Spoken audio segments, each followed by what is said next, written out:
Haleluya. Kata-kata Bapak Pendeta.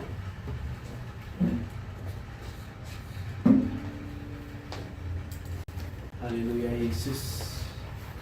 Kami punya Tuhan yang besar, yang telah berjanji dan yang pasti menggenapi. Dan kami pagi hari ini terima kemenangan daripada Engkau atas setiap permasalahan dan pergumulan hidup kami. Kami bersyukur buat kemenangan demi kemenangan yang Kau berikan kepada kami. Kami mau mendengarkan firman-Mu Tuhan. Berfirmanlah Engkau pagi hari ini melalui hamba untuk menyampaikan suara kebenaran yang daripada surgawi, yang daripada Engkau Tuhan. Ya, ini bukan hanya sekedar informasi, tetapi kekuatan yang daripada Allah terjadi. Di dalam nama Yesus, haleluya. Amin. Silakan duduk Bapak Ibu Saudara. Shalom. Shalom. Sekali lagi shalom. Shalom. Yang ditekan Tuhan katakan amin. Amin. Puji nama Tuhan. Saya ucapkan selamat datang buat Pak Agus. Saya undang jemaat Tuhan untuk menyampaikan salam, memberikan salam. Ya, selamat bergabung bersama dengan kita Bapak Ibu Saudara. Pak Agus ini sudah kami kenal sekitar 1 bulan yang lalu. Hampir 1 bulan ya Pak Dedia. Tapi saya yakin Bapak Ibu Saudara sudah mengenal terlebih dahulu. Puji nama Tuhan. Selamat beribadah Bapak. Mari kita bertemu bersama dalam Kristus. Dan saya ucapkan selamat bergabung buat saudara-saudari kami yang saat ini sudah mengikuti live streaming. Mari kita bertemu bersama di dalam Tuhan. Puji nama Tuhan. Sekali lagi, biar kemuliaan Tuhan senantiasa ada atas kita. Amin. Amin. Haleluya Bapak Ibu Saudara. Saya mau nanya kepada Bapak Ibu Saudara, siapa yang hari-hari ini mengalami yang namanya kelelahan atau kecapean? Udah lihat tangannya? Ya, semuanya lelah, semuanya capek, ya kan? Siapa yang capek fisik? Boleh lihat tangannya? Saya. Oh, semua. Yang capek hatinya. Saya juga. Yang capek pikirannya. Oh, semua. Yang capek imannya, boleh lihat tangannya.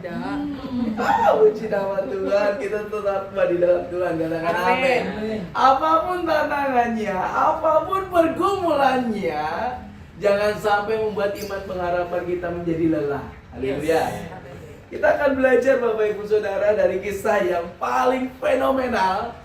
Ini salah satu-satunya di dalam kitab Alkitab kita Bapak Ibu Saudara, orang yang sengaja diizinkan Tuhan untuk mengalami tantangan dan pencobaan.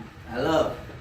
Kita akan belajar dari tokoh ini Bapak Ibu Saudara, karena sepanjang perjalanan Alkitab dari perjanjian lama sampai perjanjian baru, hanya 2 orang Bapak Ibu Saudara yang pada waktu itu benar-benar diizinkan oleh Tuhan Allah untuk mengalami yang namanya tantangan dan pencobaan hidup. Yang pertama di dalam perjanjian lama namanya siapa? Ayub. Ayub Bapak Ibu Saudara. Yang kedua yaitu Tuhan Yesus. Selebihnya Bapak Ibu Saudara, tantangan dan cobaan itu pada dasarnya tidak luput dari akibat kesalahan kita pribadi dalam menentukan keputusan. Oleh sebab itu Bapak Ibu Saudara, kita akan belajar dari tokoh fenomenal kita hari ini Bapak Ibu Saudara, yaitu Ayub. Nah, siapa yang kenal Ayub? Boleh lihat tangannya? Saya kenal Bapak Ibu Saudara, karena saya pembacaan ini sudah di dalam kitab Ayub. Hari ini mencapai di ayat yang 11 sampai 12. Tapi hari ini kami belum baca Bapak Ibu Saudara, makanya kami belum mengirimkan renungan Bapak Ibu Saudara. Oleh sebab itu kita akan belajar bagaimana tokoh yang luar biasa yang Tuhan Allah pakai untuk menyatakan kemuliaan-Nya bagi Tuhan. Secara khusus menggemparkan, menggetarkan kerajaan iblis. Karena pada waktu itu Bapak Ibu Saudara, iblis sedang berjalan-jalan. Halo? Bukankah hal yang sama hari ini iblis sedang berjalan-jalan? Halo Bapak Ibu Saudara? Ya Pak ya? Ya. Iblis itu bagaikan singa yang mengaum, yang siap menerkam mangsanya. Ingin melihat setiap umat Tuhan yang saat ini sedang kelelahan imannya. Halo? Dan dia siap untuk menerkamnya. Tetapi Ayub pada waktu itu Bapak Ibu Saudara diizinkan. Halo? Iblis datang kepada Tuhan Allah pada waktu itu. Hai iblis, tidakkah engkau melihat umatku yang namanya Ayub? Dia orang yang saleh, jujur dan baik hati. Halo Bapak Ibu Saudara. Engkau boleh mencobai, kata engkau boleh berarti Tuhan mengizinkan. Engkau boleh mencobainya tetapi engkau tidak berkuasa atasnya. Nyawanya. Yang dipegang Tuhan hanya apanya? Nyawa. Pada waktu itu si Ayub itu orang terkaya di negeri timur pada waktu itu Bapak Ibu Saudara. Kalau kita lihat slide-nya Pak Andi. Rekam jejaknya Ayub. Tali sepatu saya lepas Bapak Ibu. Saking semangatnya tadi kena hadirat Tuhan udah sendiri. Oke, rekam jejak Ayub di masa yang pertama. Kalau kita baca di sini Bapak Ibu Saudara, slide selanjutnya kok. Ayo. Saya bacakan status Ayub itu orang terkaya di timur. Berapa anaknya? 7. 10. 7 anak. Oh, Laki-laki. ya. Dan 3 putrinya. Dia memiliki reputasi yang sangat luar biasa pada waktu itu. Bahkan Tuhan sendiri menyatakan kepada iblis, dia orang yang salah, dia orang yang jujur, dia orang yang takut akan Allah dan menjauhi kejahatan. Halo Bapak Ibu Saudara. Saleh, jujur, takut akan Allah, menjauhi Kejahatan. Siapakah di antara kita yang saat ini hidupnya seperti Ayub? Biar akan mendapati dalam diri kita, katakan amin. Amin. Kita terus belajar Bapak Ibu Saudara. Bagaimana kita hidup saleh, jujur, menjauhi kejahatan dan hidup takut akan Tuhan. Setidaknya ada firman Tuhan, ada pribadi Tuhan yang mewarning kita senantiasa supaya kita untuk tidak hidup dalam dosa. Bapak Ibu Saudara, inilah yang terjadi hari-hari ini di dalam kondisi kekristenan anak-anak Tuhan Bapak Ibu Saudara. Hari ini bagaimana tantangan sini berganti. Berharap sama pemerintah tidak ada yang namanya kepastian. Halo Bapak Ibu Saudara. Tidak ada kepastian.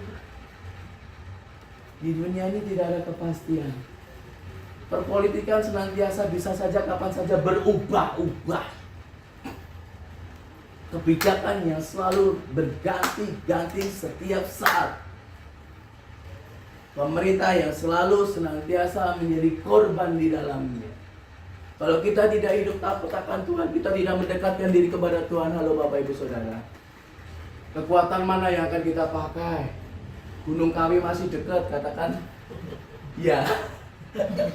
Iya apa ya? Ya. Gunung Kawi itu dekat loh Bapak Ibu Saudara. Tapi kita di atas gunung Sionnya Tuhan, katakan Amin. Haleluya Bapak Ibu. Orang yang capek, orang yang lelah, dia akan lari ke sana Bapak Ibu Saudara. Mencari, menjemput rezeki, mengikat perjanjian.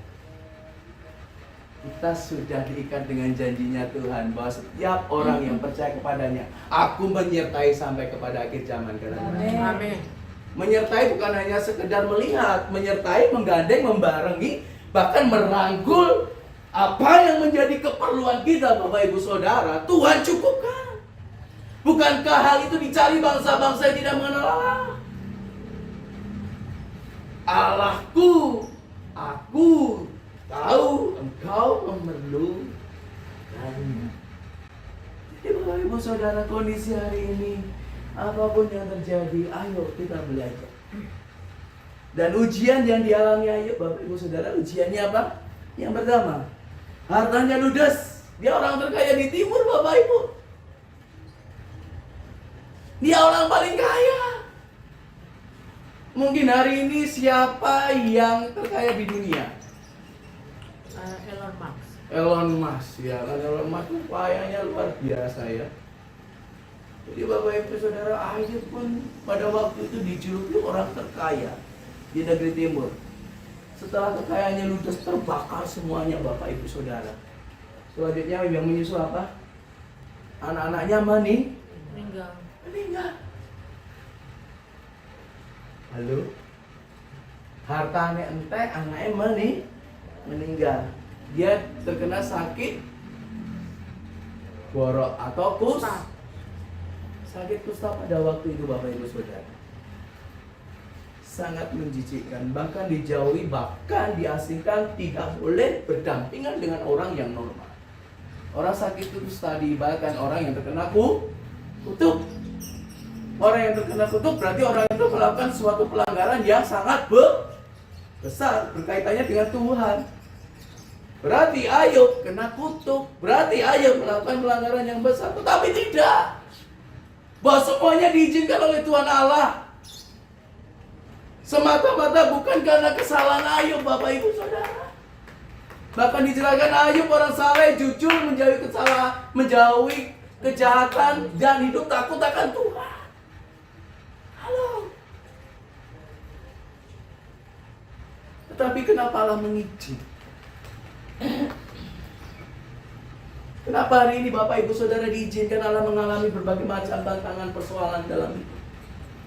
Kenapa Bapak Ibu Saudara ini diizinkan mengalami sakit penyakit, kekurangan uang, kekurangan kasih sayang, tidak ada perhatian, orang seolah-olah meninggalkan.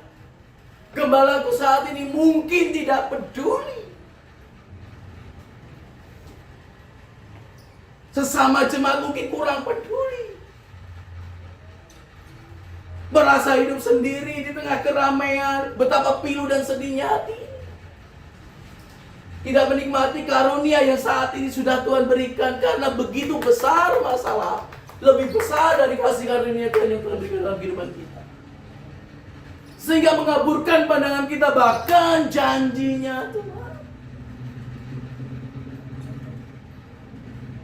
Dan lagi Bapak Ibu Saudara, setelah dia sakit borok atau kusta, istrinya suruh mengutuk itu. Kutuki Allahmu.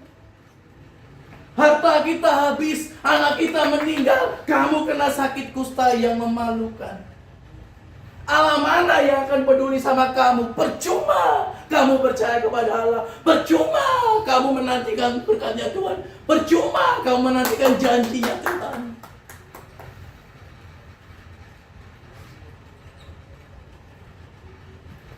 Mungkin hari ini di sekitar kita hal yang sama kita ada. Mungkin ada pasangan kita yang kurang mendukung kita. Mungkin ada anak-anak kita yang kurang mendukung kita. Mungkin ada jemaat yang kurang mendukung kita. Mungkin ada gembala yang tidak mendukung kita. Bahkan yang terlebih parah, Elifaz, Sofar, dan Bildad ini teman setianya Ayub. Mereka itu sahabat sejati, bestian. Mereka kaget, syok. Gak mungkin ini menimpa Ayub. Ayub itu salah. Ayub itu jujur, takut akan Tuhan. Gak mungkin.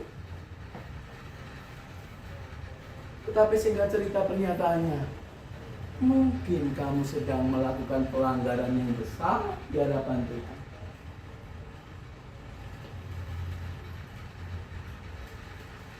Renungan kemarin yang saya buat, jangan sampai keluh kesah kita menimbulkan dosa. Amin. Amin. Berkeluh kesah kepada Tuhan itu yes, harus. Sama pasangan itu yes, harus. Tetapi keluh kesah kita jangan mengakibatkan dosa muncul dari kehidupan kita.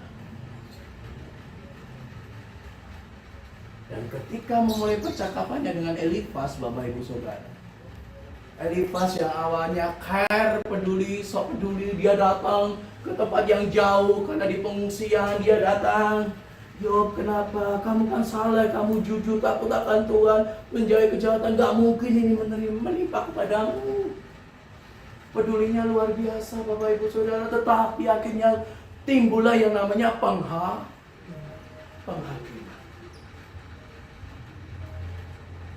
Siapa yang di sini merasa dihakimi? Istri atau pasangan atau suami? Siapa di sini yang mengalami penghakiman dari pemimpin rohani, dari sahabat dekatnya. Siapa yang di sini mengalami penghakiman? Aku butuh nasihatmu sing memojokkanku. Aku memang salah, tetapi aku ini butuh orang yang menguatkan aku. Halo. Banyak anak-anak Tuhan hari ini takut ke gereja. Banyak anak-anak Tuhan hari ini nggak mau sharing sama pemimpin. Karena yang timbul apa? Penghakiman.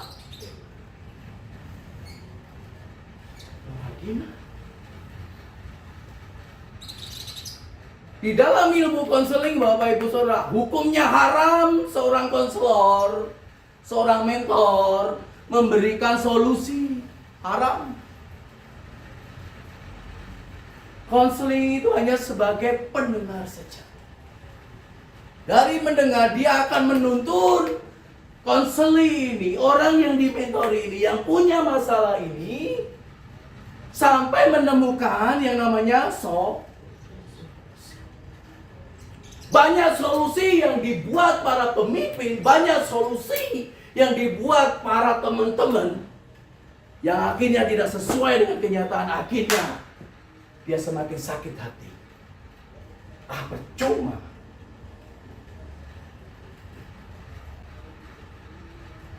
Saya sudah mengikuti arahanmu, tetapi tidak sesuai.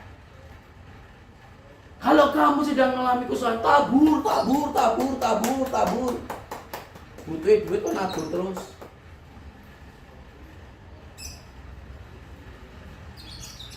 Kalau Tuhan izinkan dan Tuhan mengendaki, boleh Bapak Ibu. Halo. Jangan sampai kita menabur, tapi menjadi batu sandungan buat orang di sekitar kita. Katakan amin. Amin. Karena yang Tuhan kehendaki, kedamaian dan kesejahteraan rumah tangga. Nah, kalau semuanya diberikan, bagaimana kondisi rumah tangga? Tidak sanggupkah aku memberkatimu? Kata firman Tuhan. Tetapi banyak dimanipulasi dengan kepentingan pribadi. Seolah-olah Tuhan tidak mampu. Seolah Tuhan mau memberkati kita kalau kita sudah memberi. Memang hukumnya seperti itu Bapak Ibu Saudara. Tetapi di sini ada hak prerogatif Tuhan, mau memberkati orang yang kaya, mau memberkati orang yang kesusahan, mau memberkati orang yang kekurangan. Itu hanya Tuhan. Dan bagi kita anak Tuhan yang hidup di dalam Tuhan, Bapak Ibu Saudara, pegang janji Tuhan. Oleh sebab itu Bapak Ibu Saudara, temannya menuduh, sehingga tidak ada lagi orang yang bisa dipercayai. Ya wes, saya ibadah cukup online sajalah. Cari solusi di Meta sajalah, di AI sajalah. Bahkan menjawab kebutuhan apa yang diinginkan. Ya Pak ya. Halo Bapak Ibu.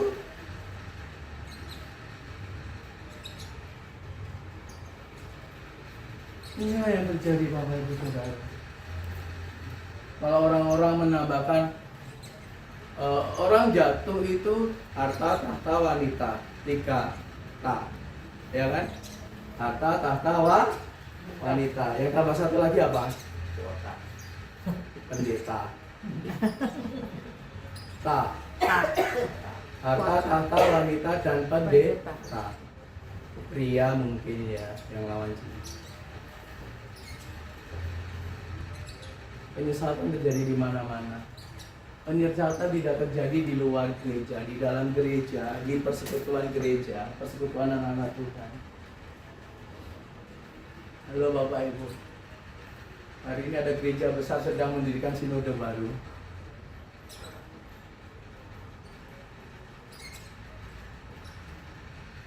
Pecah kongsi.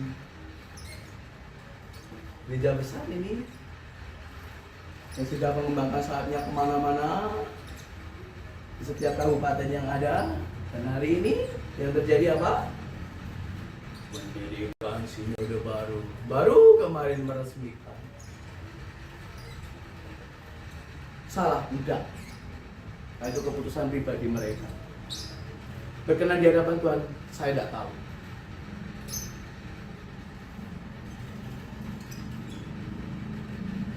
Dan waktu peresmiannya, wow, luar biasa.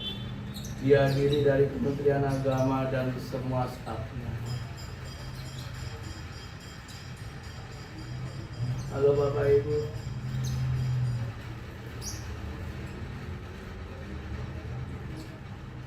Musuhnya persatuan itu apa sih? Kalau dilihat dari sejarah gereja, dari perjuangan bangsa Indonesia saja, musuhnya persatuannya apa? Agama.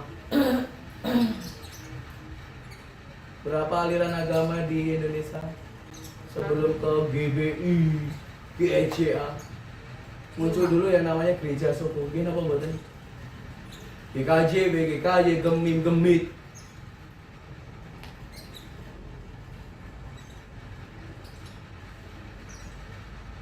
Kalau orang sudah memahami pandangannya paling benar, dia tidak menerima pendapat orang lain. Itu strategi Belanda, Bapak Ibu. Ini caranya suku Jawa tidak bersatu dengan suku Sulawesi dan lain sebagainya. Halo Bapak Ibu. Dan hari ini katanya Indonesia sudah tidak akan lagi yang namanya menambah sinode. Terlalu banyak Bapak. Tetapi kan ada cuan lolos. Terlalu banyak Bapak. Bagaimana sikap kita menyikapi hal ini? Yang penting di dalam Tuhan menjaga tubuh Kristus. Katakan amin. Amin. Hargai setiap masing-masing. Bergerak bersama sesuai dengan karunia talenta masing-masing. Tetapi satu kesatuan tubuh Kristus. Bukankah hari ini banyak kecewa gereja? Bukankah hari ini banyak kecewa kepada hamba Tuhan? Dan Bapak Ibu Saudara yang terpanggil secara pelayanan pribadi, pendampingan, lakukan semuanya untuk kemuliaan nama Tuhan. Katakan amin. 2 kali ini saya diperlihatkan Bapak Ibu Saudara ketika saya tidak bisa tidur bangun. Sekitar jam 3 Anda bisa tidur. Saya berdoa kepada Tuhan, Tuhan lihatkan. Dan hari ini tadi di pujian penyembahan kita Bapak Ibu Saudara, banyak alat Tuhan itu hadir. Mereka minta tolong. Tidak ada yang mengulurkan tangan mereka. Tidak ada yang mengulurkan tangan mereka. Individualisme mulai terjadi. Bukan mulai dari dulu Bapak Ibu. Susahku susahku, senengku senengku. Susahmu ya susahmu. Bapak Ibu, biarlah hal ini terjadi di komunitas kita. Katakan Amin. Kita saling butuh. Iblis saat ini berusaha keras untuk melengsarkan iman orang. Dan Ayub 1 ayat ke-22, dalam kesemuanya itu Ayub tidak berbuat dosa. Jangan sampai keluh kesah, tantangan yang kita alami mengakibatkan kita berbuat dosa. Halo. Harta benda habis, istri mengutuki, anak meninggal. Bahkan seolah-olah Tuhan diam. Halo. Tidak ada pembelaan sampai diizinkan iblis kita ente enosen. Tuhan tahu. Tapi Tuhan tidak bergerak. Tetapi Ayub melihat ada kasih karunia dan tangan Tuhan tidak pernah lepas dari tanganku, dari hidupku. Sekalipun hal ini terjadi, aku tidak akan pernah berbuat dosa. Alkitab Allah sendiri yang menyatakannya Bapak Ibu. Kalau kita tersinggung sedikit, waduh, mana. Beda pendapat antar pasangan, beda pendapat dengan anak dan orang tua, benci, timbul amarah mengakibatkan melahirkan dosa. Melainkan dosa kita kata umpatan, kata kutuk, kata cacian, kata makian yang keluar dari mulut kita. Reaksinya tidur berjauhan. Reaksinya jalan bersama, duduk bersama, saling cuek.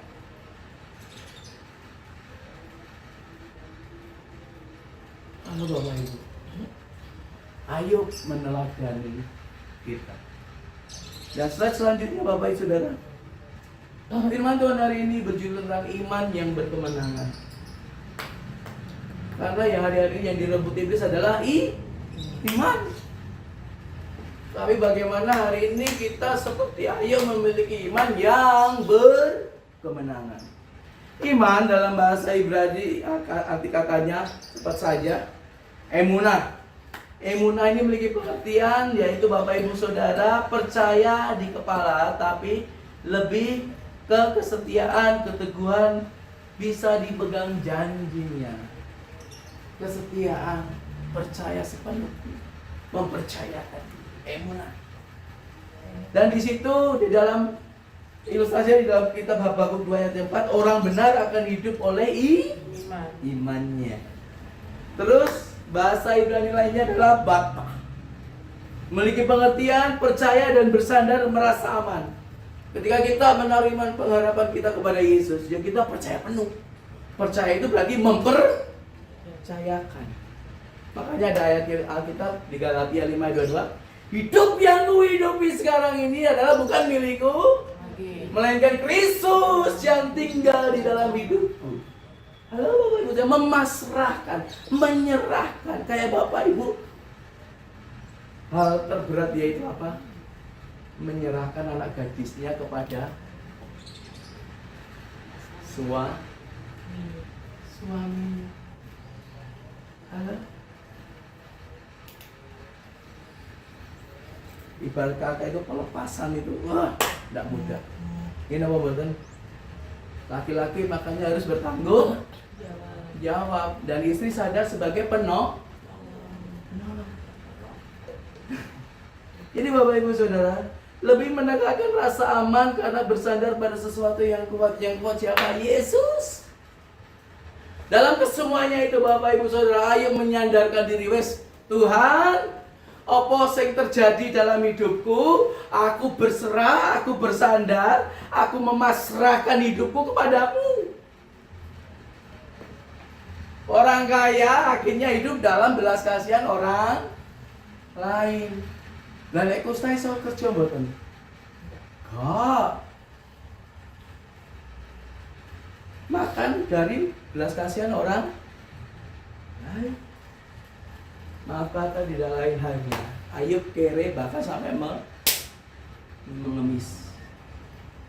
Halo Bapak Ibu Saudara, apakah di antara kita sudah sejauh itu tantangan dan cobaannya? Borok kusta itu hal yang memalukan, kontradiksi dengan apa yang disampaikan si Tuhan Allah. Halo, kontradiksi Bapak Ibu Saudara. Oleh sebab itu Bapak Ibu Saudara, pentingnya kita menyadari, ya, tisunya sudah atau belum? Jadi Bapak Ibu Saudara, mari kita mengerti dan menyadari hal ini. Sudahkah tantangan hari ini yang kita alami sama seperti Ayub? Dan di situ percayakanlah dirimu kepada Tuhan. Slide selanjutnya, dalam bahasa Ibrani, iman itu adalah pistis dan pisteu. Jadi memiliki kepercayaan, keyakinan, kesetiaan, halnya yang kurang lebih sama. Tetapi dari kesimpulan dari bahasa Ibrani dan bahasa Yunani, jadi dalam Alkitab, iman itu bukan cuma setuju di otak atau pemikiran kita. Halo. Iman itu bukan hanya setuju di otak ataupun pemikiran kita, tetapi lebih setuju yaitu tentang sikap hidup yang setia dan bersandar total kepada Yesus. Sikap hidup yang setia yang bersandar total kepada Yesus. Gandel Gusti. Gandel Gusti, gandel Gusti, saben dina wengi gandel Gusti. pasrah gumantung, wis Tuhan aku berserah. Inilah yang harus kita miliki Bapak Ibu Saudara. 3 ciri iman yang berkemenangan yang dilakukan oleh Ayub. Yang pertama, tetap menyembah saat kehilangan waktu semua habis. Ya. Slide selanjutnya, Bro. Tetap menyembah saat kehilangan waktu semuanya habis. Dia tidak mengutuk Tuhan, dia menyembah. Ini kemenangan pertama, yaitu dia memilih respon yang benar saat emosi paling hancur. Ketika tantangan ada, dia tidak mengutuk Tuhan, Bapak Ibu. Dia tidak lari dari Tuhan, Bapak Ibu. Tapi dia lebih memiliki sikap menyembah. Saudara, kita memiliki respon hati seperti itu, Bapak Ibu Saudara. Ketika tantangan cobaan, wah, paniknya minta ampun, gelisahnya minta ampun, bingungnya minta ampun. Lebih mengedepankan apa? Emosi. Mengedepankan logika. Karena Tuhan mengharapkan kita itu percaya penuh. Tidakkah sanggup aku memberkatimu? Tidak sanggupkah aku memberkatimu, Bapak Ibu Saudara? Yesus bilang, Allah Bapa bilang, seperti itu. Penting kita menyadari, Bapak Ibu. Tidak sanggupkah aku menyembuhkan sakitmu? Tidak sanggupkah aku memakai engkau? Tidak sanggupkah aku memberkati engkau?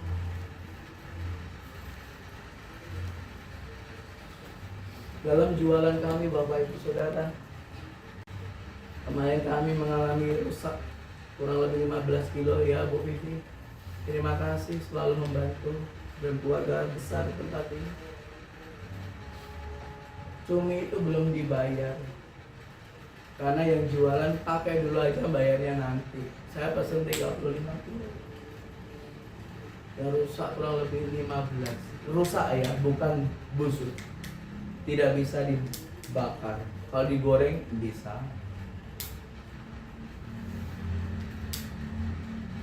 Saya pulang hanya bisa tersenyum lebar mengucap syukur.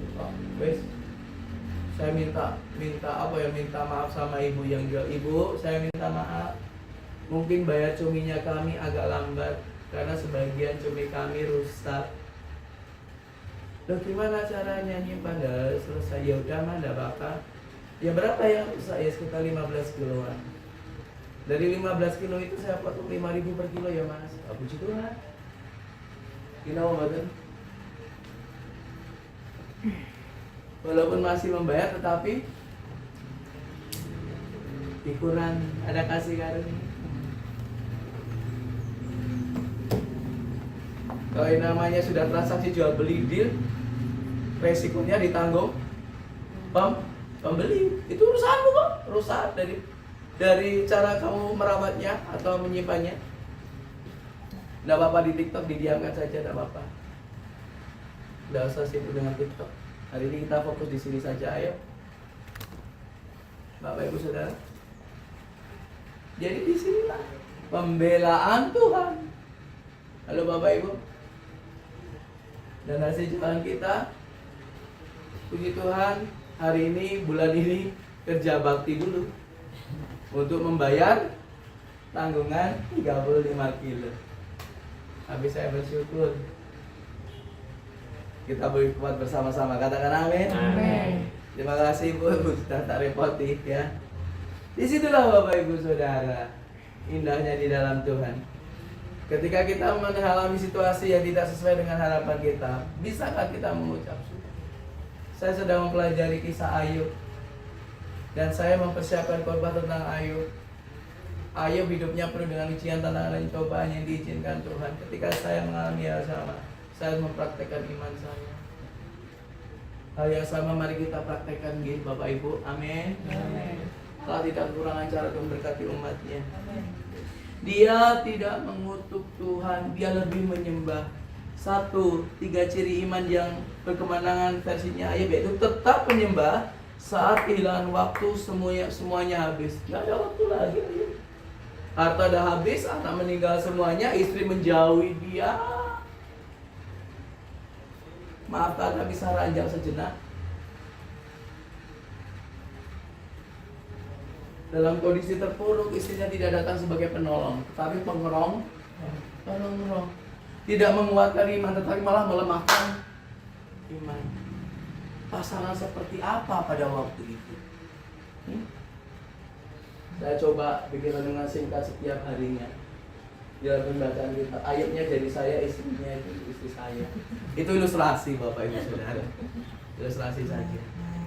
Saya yakin istri-istri tempat ini adalah istri penolong. Katakan amin. Amin. Jadi Bapak Ibu Saudara, dia lebih menyembah Tuhan, hari-hari menyembah. Dia mengadakan keluh kesah. Dia lapor kepada Tuhan, kenapa ini menimpa aku? Aku nggak salah. Tapi engkau aku cinta. Dan yang kedua, iman yang berkemenangan versinya.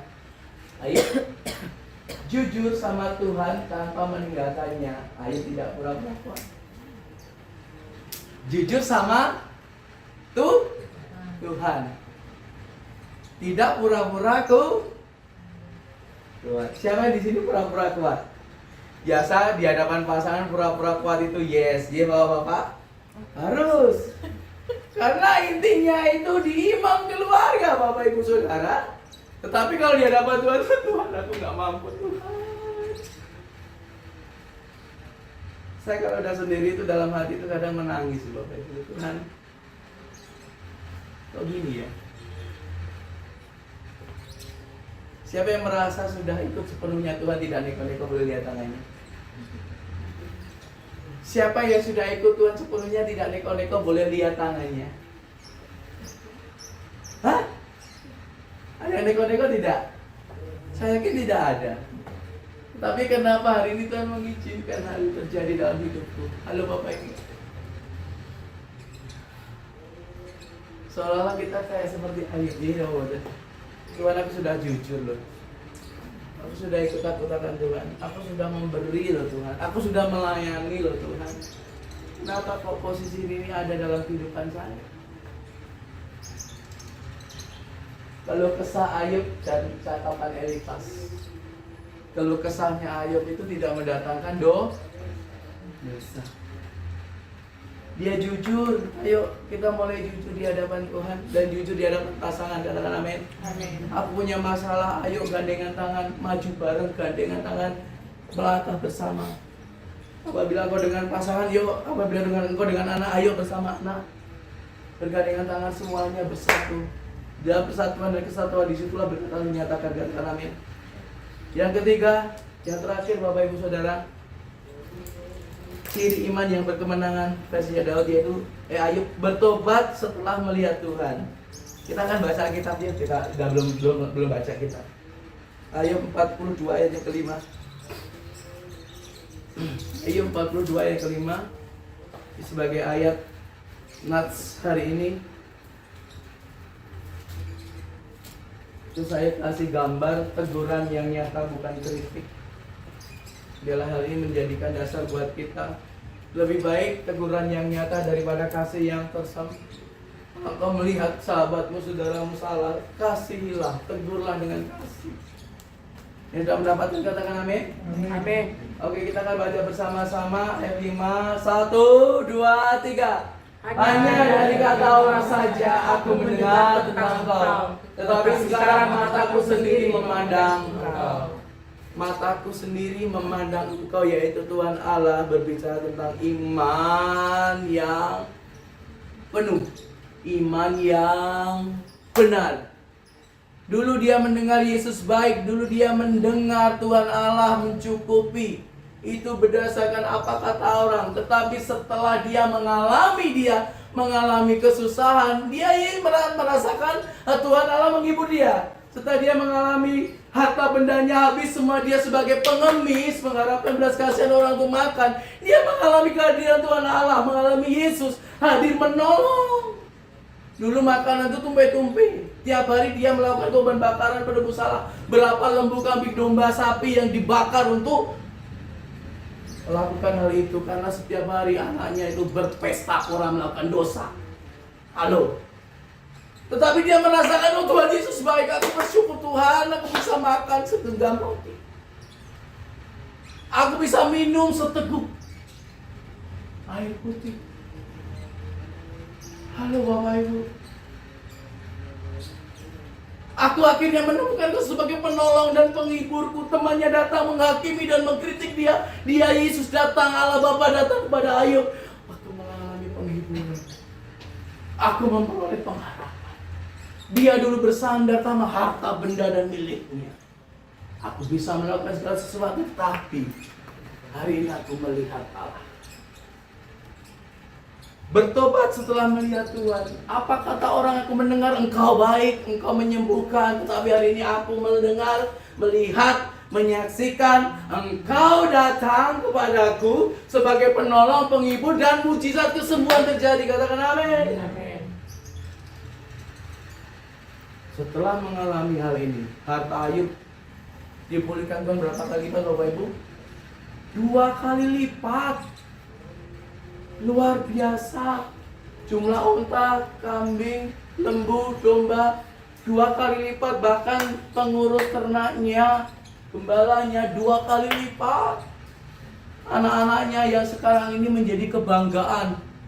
Tertulis tercatat di Alkitab, anak-anak Ayub yang dulu dikisahkan itu ada namanya Gangga dan istrinya dipulihkan. Katakan amin. Amin. Buah kandungannya diperbaiki Tuhan kembali, melahirkan generasi-generasi yang takut akan Tuhan.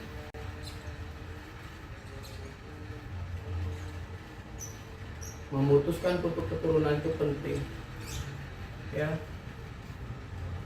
Berbahagialah Bapak Ibu saya mendapatkan karunia itu, ya. Kami, Pak Dedi, sudah semuanya bertemu ya nama Tuhan. Dan disitulah iman yang menang adalah iman yang mau direndahkan dan dikoreksi. Iman Ayub direndahkan, ditekan sedemikian rupa, dikoreksi. Tantangan dari istrinya, tantangan dari teman-temannya. Akhirnya Tuhan sendiri yang mengangkat Ayub. Hari ini kamu telah lolos. Di perikop yang terakhir, di ayat di pasal yang ke-45, di situ 42 di situ dijelaskan Allah memulihkan keadaan Ayub. Dan hari ini Allah memulihkan keadaan kita. Katakan amin. Amin. Apa yang dulu pernah hilang akan dikembalikan Tuhan. Amin. Amin. Dulu kita sehat hari sakit akan diberikan kesehatan kita. Katakan amin. Yang putus harapan diberikan harapan yang baru. Dan hari ini Bapak Ibu Saudara, itulah yang harus kita sikapi bersama-sama. Slide yang terakhir Bapak Ibu Saudara, saya membuat diagram ini lama semalam itu. Saya minta tolong Ko Andi tolong. Kunci kemenangan Ayub sekali lagi. Yang pertama, tantangan, respon, dan hasil. Tantangan pertama, kehilangan harta dan anak. Respon Ayub itu menyembah, tidak menyalahkan Tuhan. Hasilnya apa? Integritas Ayub terjaga. Katakan amin. Amin. Yang kedua, tantangannya apa? Sakit parah. Responnya Ayub menolak untuk Tuhan. Menolak kutuk Tuhan walau disuruh istri. Hasilnya apa? Setia dalam penderitaan. Istrinya suruh mengutuki Tuhan, tapi dia tidak mau. Hasilnya apa? Setia dalam penderitaan. Penderitaan itu bukan ditarik apa ya? Kita lari dari penderitaan, tapi kita hadap. Ya, setia dalam penderitaan. Tantangan yang ketiga, tuduhan teman. Responnya apa Bapak Ibu Saudara? Tetap bertahan bahwa dia tidak bersalah. Bukan tetap bertahan untuk memanipulasi, ya. Tetap bertahan untuk tidak, bahwa dia tidak bersalah. Dan hasilnya adalah dibenarkan Tuhan. Nah, Tuhan kalau bekerja yang membenarkan Tuhan sendiri Bapak Ibu. Dia dibenarkan di hadapan siapa? Teman-temannya akhirnya menyesal. Orang yang melihat dia akhirnya dia tahu Ayub memang tidak bersalah. Setelah kekayaannya kekayaannya dipulihkan Tuhan 2 kali lipat. Dan tantangan yang keempat, Tuhan diam. Tuhan diam gak pada waktu itu. Setelah Ayub ketika mengalami tantangan sampai semuanya habis, Seolah-olah Tuhan diam, gini apa betul? Seolah-olah Tuhan diam. Respon Ayub apa? Terus berseru dan menanti jawaban. Jawabanku datangnya daripada Tuhan. Dan hasilnya perjumpaan pribadi dengan Tuhan. Dia mengalami perjumpaan pribadi di ayat yang ke-5 tadi. Ketika dia mengalami perjumpaan pribadi dengan Tuhan, dia bertobat sungguh-sungguh dan akhirnya setelah bertobat kekayaannya dipulihkan 2 kali lipat. Jadilah kita pasangan yang bijaksana mendukung pasangan kita. Katakan amin. Jadilah orang tua yang mendukung anak. Jadilah anak yang mendukung orang tuamu. Kita bersama satu hati di dalam Tuhan. Dan kesimpulan yang terakhir kita akan baca bersama-sama Bapak Ibu Saudara. Ya, kesimpulan aja. Pelajarannya kita lewati. Yang pertama, ayo baca bersama-sama ya. 1, 2, 3. Iman yang berkemenangan seperti Ayub. Tetap percaya Tuhan itu baik. Bahkan ketika hidup tidak terasa baik. Kedua, tetap sujud menyembah. Bahkan ketika saat tidak ada dipersembahkan selain air mata. Yang ketiga, tetap tinggal bahkan ketika semua logika menyuruh pergi. Bukan ketika ya, ketika. Haleluya Bapak Ibu. Saya udah mau berdiri Bapak Ibu Saudara. Mari kita renungkan sejenak kebenaran firman Tuhan saat siang hari. Hari-hari ini diperlukan iman yang berkemenangan di dalam Tuhan. Bukankah Yesus mati di kayu salib hanya untuk memulihkan hubungan antara manusia dengan Bapa di surga yang telah dirusak oleh dosa? Dan kita hari ini dipanggil, dipilih oleh Tuhan menjadi umat kepercayaannya untuk percaya kepada Yesus. Haleluya Bapak Ibu. Kita dipanggil dan kita dipilih. Amin. Pengorbanan Yesus di kayu salib bukan sebatas dia memberikan keselamatan, bukan sebatas dia memberikan kerajaan surga, tetapi satu komplek, tapi satu kesatuan. Di situ ada pemeliharaan, penyertaan, bahkan mujizat Allah ada di dalam. Bapa, kami bersyukur kalau Ayub Engkau izinkan mengalami semua tantangan, masalah. Kami yakin Engkau tidak pernah meninggalkan kami juga. Ayub tidak lepas daripada kendali-Mu Tuhan. Ketika mengalami tantangan, Ayub tidak berbicara kenapa hal ini terjadi, tetapi Ayub lebih memandang siapa yang akan menolongku di kemudian hari. Dan Yesus Tuhan Allah datang menolong Ayub. Besarkan pengharapan kita di dalam Tuhan Bapak Ibu Saudara. Sebelum kita memasuki perjamuan kudus hari ini Bapak Ibu Saudara, nanti akan dilayani oleh Bapak Pendeta Dedi. Mari kita siapkan sambut karya pengorbanan Tuhan yang menyempurnakan iman pengharapan kita. Iman bukan hanya sebatas di otak atau pemikiran, tetapi lebih kepada sikap hidup, memasrahkan, menyadarkan dan berserah penuh kepada Tuhan. Terima kasih Tuhan, Bapak-Mu sudah selesai menyampaikan kebenaran firman-Mu. Roh Kudus yang akan memeteraikan kepada setiap hati kami, dan kami siap menyambut perjamuan kudus di dalam nama Yesus. Haleluya. Amin. Saya undang Bapak Ibu Saudara untuk melayani perjamuan kudus, membagikan roti dan anggur.